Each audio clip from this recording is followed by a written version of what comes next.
Hello, welcome to science kitchenette. ബ്രേക്ക്ഫാസ്റ്റിനും ഡിന്നറിനുമൊക്കെ കഴിക്കാൻ പറ്റിയതും അതേപോലെ വളരെ രുചിയേറിയതുമായ ഒരു അടിപൊളി വിഭവം തന്നെയാണ് കിച്ചടി. അപ്പോൾ നേരെ വീഡിയോയിലേക്ക് പോകാം. ആദ്യമേ തന്നെ 1 കപ്പ് പച്ചരിയും 1/2 കപ്പ് ചെറുപയർ പരിപ്പും കഴുകി വൃത്തിയാക്കി 30 മിനിറ്റ് വെള്ളത്തിൽ കുതിർത്ത് വയ്ക്കുക.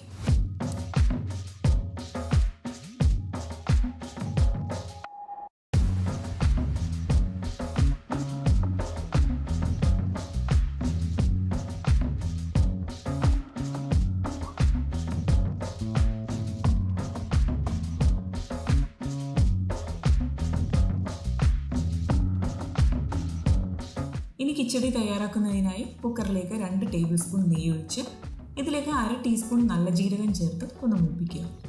അതിനുശേഷം 1 സവാള ചെറുതായി അരിഞ്ഞതും 1 ടീസ്പൂൺ ഇഞ്ചി, എരിവിനാവശ്യമായ പച്ചമുളകും ചേർത്ത് നന്നായി വഴറ്റിയെടുക്കുക.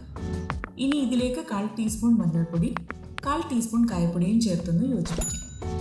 ഇതിലേക്ക് 1 തക്കാളി ചെറുതായി അരിഞ്ഞതും കൂടി ചേർത്ത് വഴറ്റിയെടുക്കുക. ഇനി കുതിർത്ത് വെച്ചിരിക്കുന്ന അരി വെള്ളമെല്ലാം ഊറ്റി കളഞ്ഞതിന് ശേഷം ഇതിലേക്ക് ചേർത്ത് ഒരു 2 മിനിറ്റ് ഒന്ന് വഴറ്റുക.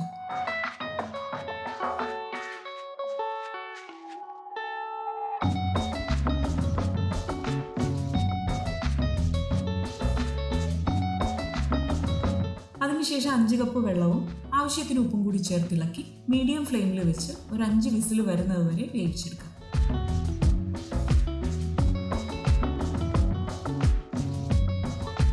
ഇതിലൊരല്പം വെള്ളം കൂടിയാലും കുഴപ്പമില്ല, അതാണ് ഇതിൻ്റെ ഒരു പാകവും രുചിയും.